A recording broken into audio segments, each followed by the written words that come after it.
welcome back to DFC Books. And thank you for joining us. We are, I think it's fair to say, attempting something pretty ambitious today. That might be an understatement. We're cracking open one of the true titans of Western philosophy, Immanuel Kant's critique of pure reason. It's a book with a reputation for being, well, dense, impenetrable even, but that's what we're here for. Exactly. You've given us the blueprints, the key excerpts from the second edition, and our mission today is to act as a guide through this incredible structure. This isn't just going to be a summary. We want to do a real deep dive. We want to treat it like a story, in a way. We're going to identify the main characters, these central concepts that Kant builds everything around. And we'll follow the chapter events, the major arguments that move the whole project forward. It's an architecture of thought, and we're going to trace its construction piece by piece.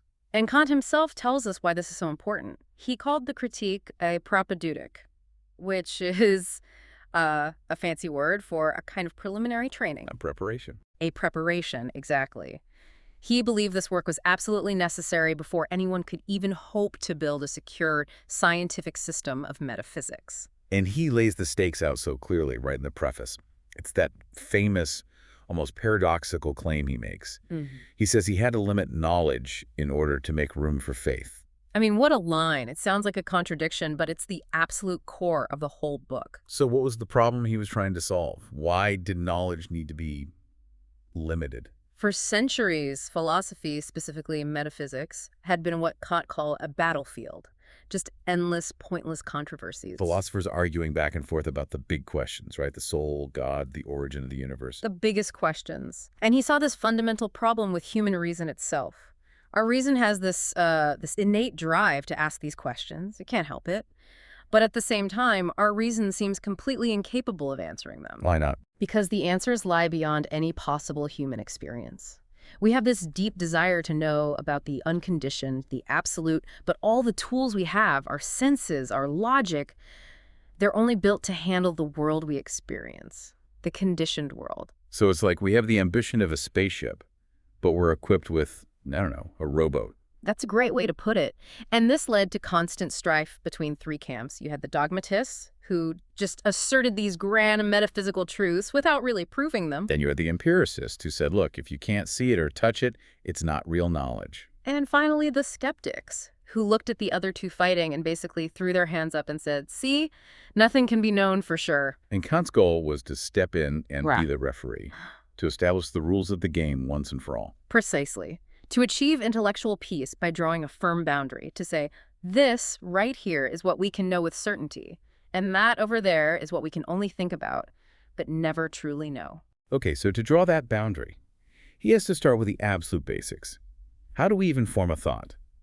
Which brings us to his first big move, distinguishing between different types of judgments. Yes, this is the bedrock. The whole critique rests on this. First, we need to understand analytic judgments. These are judgments where the predicate, the description, is already contained inside the subject. So like a definition, all bachelors are unmarried men. The idea of unmarried is already part of what it means to be a bachelor. Exactly. It's a judgment of clarification. It doesn't add any new information. It just unpacks what's already there.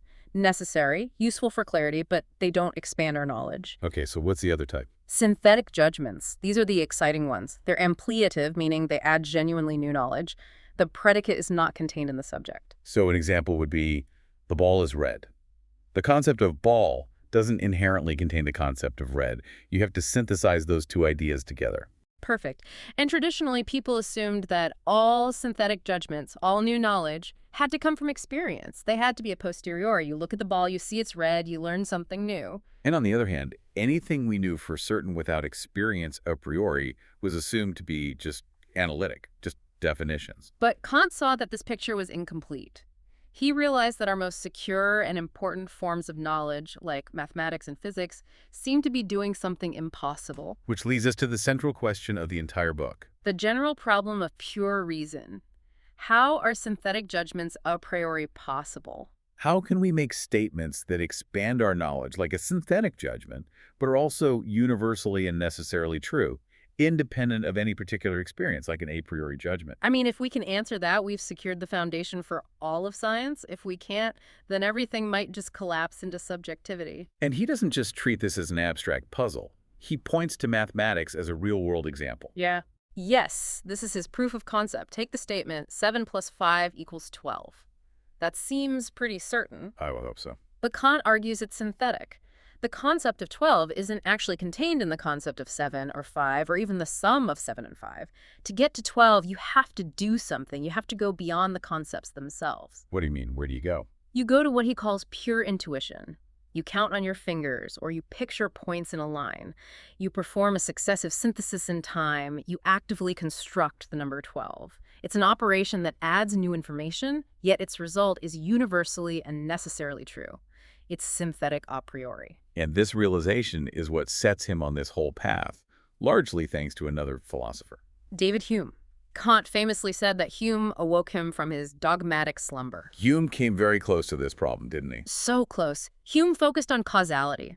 He argued that when we say fire causes smoke, we never actually experience the causation itself. We just see fire, then we see smoke again and again. When we form a habit, we Where? start to expect it. Exactly.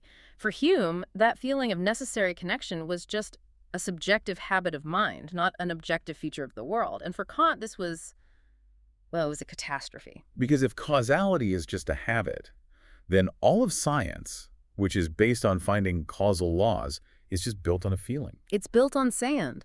But Kant realized Hume's argument went even deeper. If that kind of necessary connection is just a subjective habit, then what about mathematics? Is 7 plus 5 equals 12 just a very, very strong habit we've formed? No one would accept that. Of course not. So Kant saw the real task. He had to find the source of that necessary synthetic a priori connection. And if it wasn't in the world and it wasn't just in logic, it had to be somewhere else. It had to be in the structure of the mind itself. Exactly. And that's where the real investigation begins, with the mind's receptive faculty, the transcendental aesthetic. The word aesthetic here doesn't mean what we think it means, like art or beauty. No, it comes from the Greek aesthesis, which just means sensation or perception. This first part of the critique is all about the fundamental conditions for having any sensation at all. How does the mind receive data from the world? So what are the a priori conditions, the built-in structures that shape all our experience before we even think about it? The answer, and these are two of the most important characters in the whole book, are space and time. This was a huge debate at the time, right? What space and time actually are. A massive debate. On one side, you had the Newtonians. They thought space and time were like giant, absolute containers. They exist out there on their own, whether there's anything in them or not. A sort of cosmic stage. A cosmic stage, yes. Yeah. And on the other side, you had Leibniz and his followers who argued they were just relations. Space is just the relationship between objects, and time is just the sequence of events. If you took away all the objects and events, space and time would disappear too. And Kant comes in and says, they're both wrong. He offers this radical third way. Space and time are neither absolute containers nor mere relations. They are the forms of human intuition. What do they mean, forms of intuition? It means they are the necessary built-in structure of our perceptual system. They are the lens, the software, the operating system through which we must perceive everything. They aren't properties of the world out there. They are properties of us, the observers. Like a pair of glasses we can never take off. A perfect metaphor. And this leads to his brilliant synthesis. He says space and time are transcendentally ideal. That means in themselves, apart from our minds, they are nothing. They don't exist out there. But they seem pretty real to me. And that's the second part. They are also empirically real. That means for us, for any object that can possibly be an object of our human experience, they are absolutely necessary and objectively valid. They are the mandatory rules for our world. I see. So they aren't real in some ultimate God's eye view sense, but they are 100% real for the only world we can ever know. Precisely. Yeah. And this solves the problem of geometry. Why does geometry, which is a purely mental a priori science, apply so perfectly to the real world? Because the world we experience is already structured by space, which is the very form of our intuition that geometry studies. So this move, grounding the forms of perception in our own minds, naturally leads to another huge distinction. Mm-hmm. The world as it appears to us versus the world as it is. Yes. We meet our next set of crucial characters, phenomena and noumena. Phenomena are the appearances, right? The world as we experience it through the filters of space and time. Correct. The world of phenomena is the only world we can ever have objective knowledge of. And noumena. Noumena are things as they are in themselves. the Ding in sich, the world as it might be, completely independent of our minds and our ways of perceiving. Can we know anything about them? No, this is Kant's absolute limit. We can think about noumena, we can use the concept as a sort of placeholder for the unknown ground of appearances, but we can never, ever know them. Because knowledge, for Kant, requires two things working together: concepts from our understanding and intuition from our senses. And our intuition is always, for us humans, bound by space and time. We have no way to intuit a noumenon. Now, this sounds a lot like he's saying the external world is just an illusion in our heads. A lot of people accuse him of that, right? They did. They lumped him in with idealists like Berkeley. And this bothered him so much that in the second edition, he added a new section specifically to address this: the refutation of idealism. And what's his argument there? How does he prove he's not just a subjective idealist? He makes a stunning move. He argues that he is a formal idealist, meaning the form of our experience, space and time, is mind-dependent. But he's an empirical realist. He absolutely affirms the existence of real objects in space outside of us. So how does he prove that? He argues that our very ability to be aware of our own inner states, our own consciousness unfolding in time, actually depends on us presupposing something permanent and external in space. Wait, say that again. My inner self-awareness depends on an outer world. It's a shocking claim. To have a determinate sense of time, to know that this thought came before that feeling, we need a stable, permanent background to measure that change against. Our own inner states are too fleeting. That permanent background is the material world and space. Wow. So far from denying the external world, he's saying it's a necessary condition for our own self-consciousness. Exactly. The structure we apply is subjective, but the reality we're structuring is objectively real and external. Okay. So we've established the receptive side of the mind. Sensibility gives us the raw data already structured by space and time.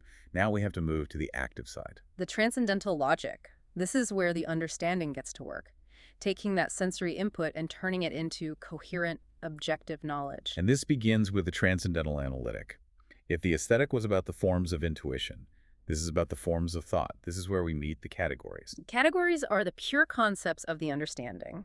They're the fundamental rules or functions the mind uses to unify the messy data that comes in from the senses. And he doesn't just pull these out of a hat. He claims he derives them systematically. He does, and he was very proud of this. He directly critiques Aristotle for just coming up with a rhapsodical, a kind of haphazard list. Kant derives his from the logical forms of judgment. He says, look, there are only so many ways we can structure a proposition, and each one corresponds to a pure concept of the understanding. And he groups them into 4 classes: quantity, quality, relation, and modality. Yes, and within each class, there's a neat, systematic structure. There are always 3 categories, and the third one is always a combination of the first 2. Can you give an example of that? Sure. Under quantity, you have unity, which is oneness. Then you have plurality, which is manyness. The third category, totality, arises when you consider a plurality as a unity. You take the many and treat it as a single, completed whole. I see. It's a very neat system. So these categories are the fundamental tools of thought. But they're just empty tools, right? Yeah. An empty logical box. Completely empty. On their own, they're just forms of thought, not actual knowledge. They only become knowledge when they are applied to the intuitions we get from our senses. And bridging that gap is the job of one of the most difficult but crucial parts of the book, the schematism. The schematism, it sounds technical. What is its job? Its job is to be the mediator. You have these pure, abstract concepts, the categories on one side, and you have this concrete sensory data on the other. How do you get them to connect? They're totally different things. So the schema is the bridge. The schema is the bridge, and the material for that bridge is time, because time is the one form that applies to all our intuitions, both outer spatial ones and inner psychological ones. Okay, so how does it work? How does time translate a pure concept like, say, causality into something we can use in the real world? The schematism takes the logical content of a category and transforms it into a rule for how that concept must be structured in time. The category of substance, for example, is the abstract idea of a subject that's never a predicate. Its schema is the rule of persistence in time. And causality. The category of causality is the abstract idea of a ground and its consequence. Its schema is the rule of necessary succession in time. One thing must follow another according to a rule. The schema is not an image, it's a procedure, a rule for how to apply the concept to our time-bound experience. So this whole machinery category is applied via the schematism. is what generates the fundamental laws of nature. That is the next major event. The system of all principles. These principles are the synthetic a priori truths we were looking for all along.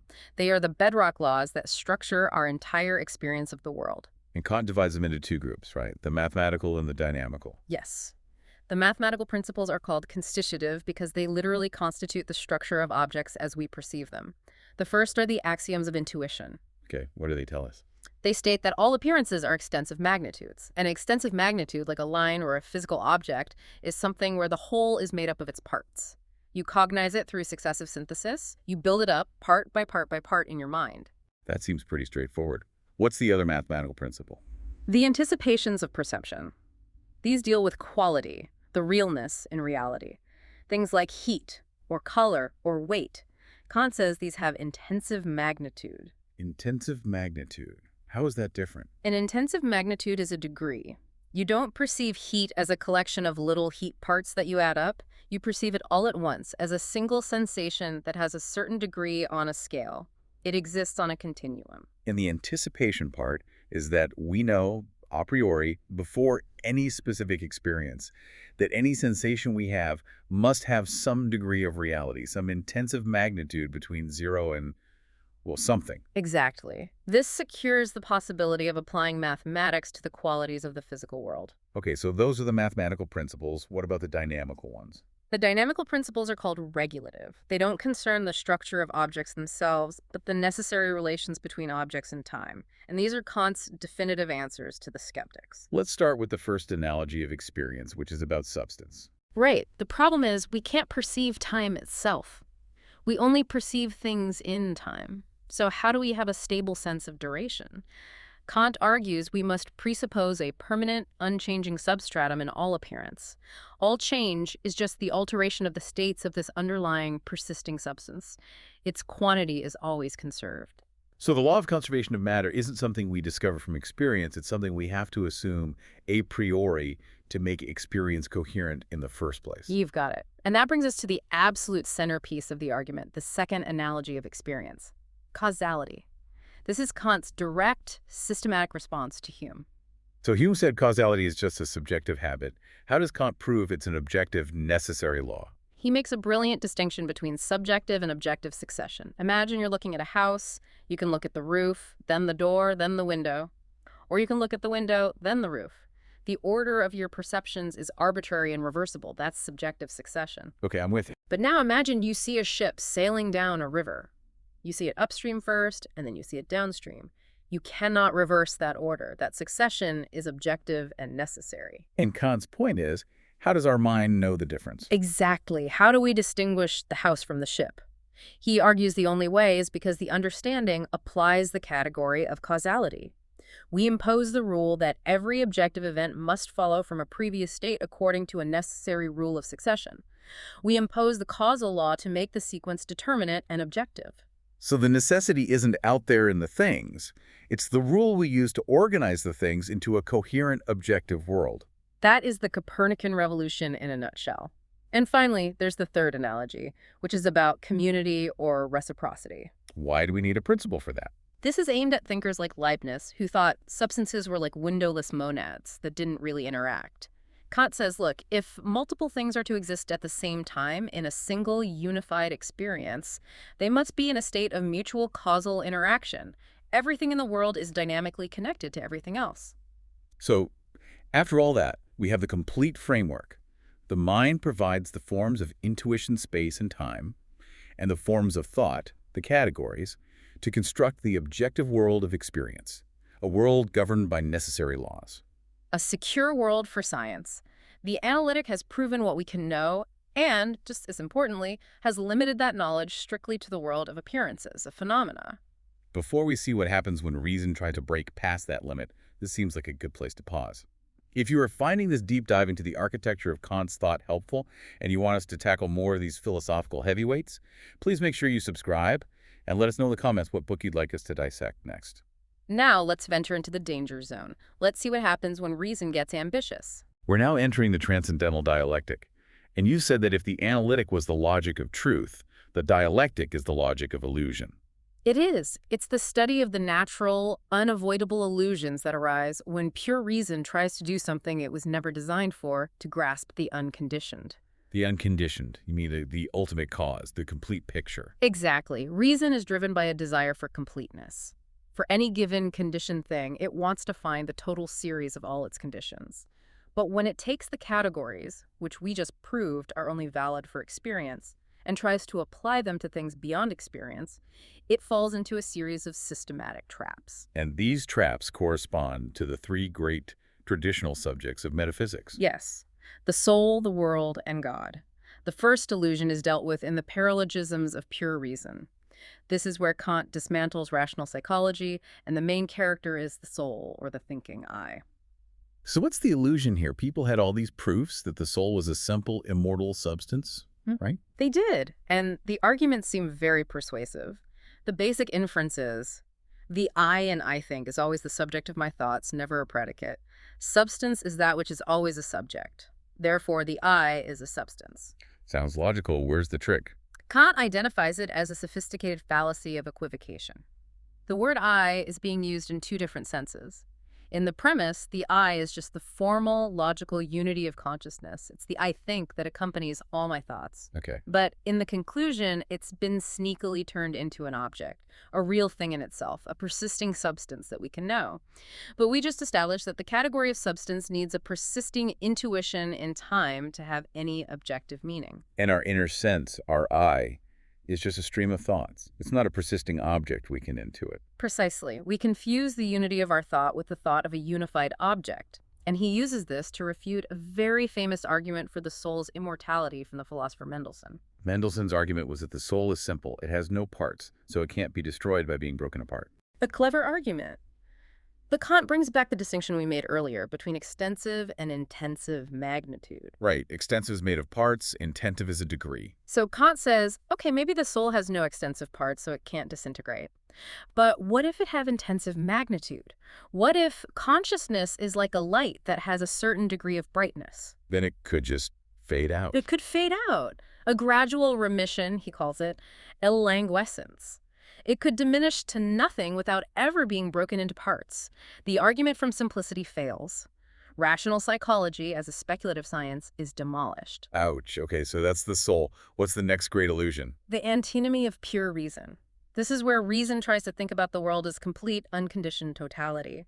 And when it does, it generates contradictions. It starts arguing with itself. Literally. It produces 4 pairs of theses and antitheses that are the direct opposite of each other, and both sides seem provably true. For example, thesis. The world has a beginning in time and is limited in space. Antithesis. The world is infinite in time and space. How can both be right? Well, for the first two, the mathematical antinomies Kant says they're both false. Why? Because both sides make the same mistake.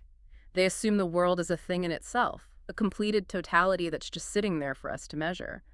But the world is only an appearance. Its totality is never given to us. We only ever experience it piece by piece in an endless progression. Asking whether an endless series is finite or infinite is a badly formed question. But then we get to the dynamical antinomies and things get really serious. This is the big one. Freedom versus nature. The most famous conflict in the book, the thesis says. There is such a thing as transcendental freedom, a causality that can start a new chain of events all by itself. And the antithesis says, Everything in the world happens according to the fixed laws of nature. Every event is determined by a prior cause. There is no freedom, only necessity. this is a huge problem. If the thesis is right, it seems to violate the laws of science. If the antithesis is right, then morality, responsibility, free will, it's all an illusion. A disaster for both science and ethics. But here, Kant says, the answer is not that both are false. The answer is that both can be true. How is that possible? By rigorously applying the distinction we made earlier between phenomena and noumena, we have to consider ourselves from two different standpoints. As an appearance in the world and as a thing in itself. Exactly. As an appearance, as part of the sensible world, every action I take is a phenomenon in time. It is completely determined by prior causes, my genetics, my upbringing, the state of my brain. From this perspective, the antithesis is correct. There is only natural necessity. Okay, that covers the scientific view. But where does freedom come in? Freedom comes in when we consider ourselves as a noumenon, as a thing in itself outside the series of time.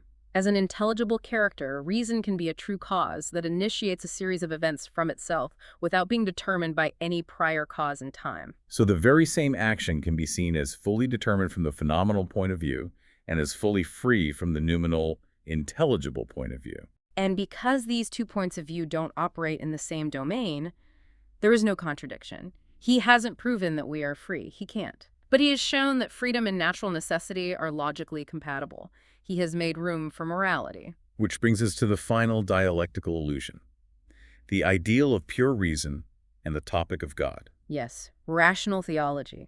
The character here is God, conceived of as the ens realissimum, the most real being, the single supreme being that contains all possible realities and perfections within it. And reason naturally forms this idea. Inevitably, reason seeks the ultimate ground for everything. The ground of all possibility must be a being that contains all possibility. It's the ultimate unconditioned condition. And then Kant takes on the traditional proofs for God's existence. And he subjects them to a withering critique. He shows that the argument from design, the physico-theological proof, ultimately relies on the argument from a first cause, the cosmological proof. And that one, in turn, relies on the ontological proof. So if you can knock over the ontological proof, the whole house of cards falls down. That's the strategy. And the ontological flaw is that it tries to prove existence from a mere concept. It treats existence as if it were just another property of a thing, like being powerful or being good. But it's not. It's not. Kant's famous example is 100 thalers. You can have the complete concept of 100 thalers in your mind, all its properties. But the concept in your mind and the actual 100 thalers in your pocket are two very different things. Right. Thinking about the money doesn't make it real. Existence is not a predicate that adds to a concept. It is merely the positing of the thing itself with all its predicates. You cannot define something into existence. And with that, all speculative proofs for God's existence are shown to be invalid. So the dialectic leaves us with a kind of purified reason. It has shown us the limits. It's torn down these great metaphysical systems built on illusion. A destructive but absolutely necessary piece of work. And it clears the ground for the final section. The doctrine of method. After all that tearing down, this is where he tells us how philosophy should properly be built up. Yes. The first part, the discipline of pure reason, is fascinating. He contrasts the methods of mathematics and philosophy to show why they can't be the same. What's the key difference? Mathematics, he says, proceeds by constructing its concepts in intuition. A geometer doesn't just think about the concept of a triangle. They draw one. They construct it. This gives mathematics its certainty and allows it to have genuine axioms, self-evident truths. And philosophy can't do that. Philosophy can't. It proceeds discursively through concepts alone. It can't construct the concept of substance or cause in a pure intuition. That's why its principles can't be axioms. They need long, difficult deductions, like the ones we just went through in the analytic. So philosophy needs to be much more humble and careful than mathematics. Infinitely more. And that brings us to the payoff of the whole book, the canon of pure reason. This is where Kant explains the ultimate purpose of his critical project. He's told us what theoretical reason can't do. So what is its positive purpose?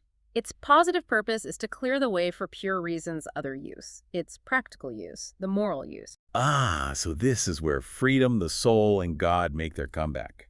But in a completely different way. He's shown they can't be proven by theoretical reason. But they also can't be disproven. And that is the space he needed. Practical, moral reason can now justify a belief in them, not as objects of knowledge, but as necessary postulates for moral life.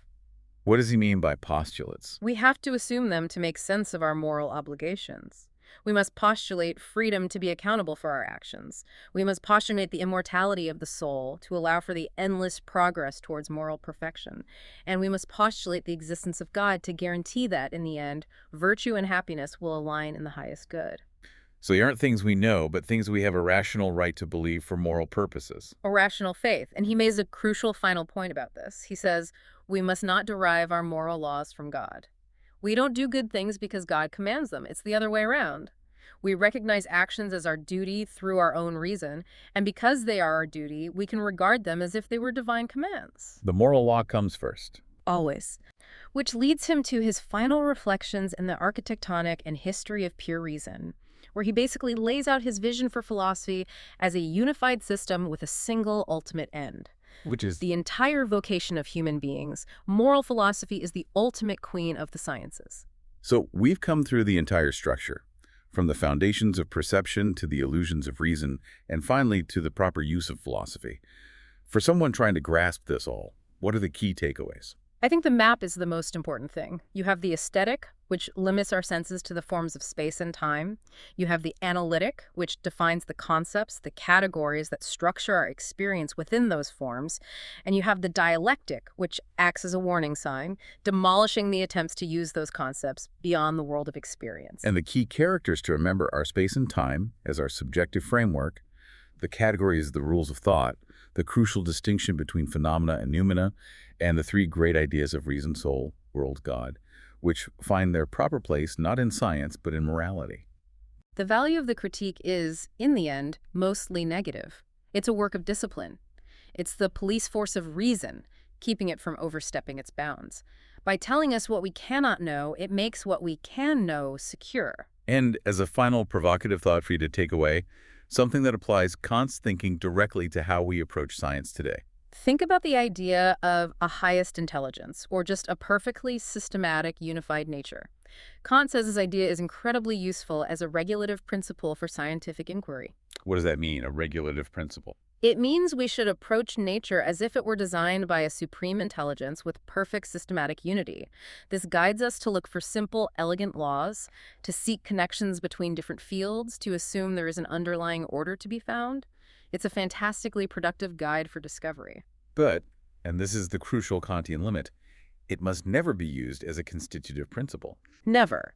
We cannot say, this biological structure is irreducibly complex, therefore a designer must have made it. That's using the idea to constitute an explanation, to stop inquiry. The regulative principle encourages us to keep looking for the natural laws, assuming an order is there to be found.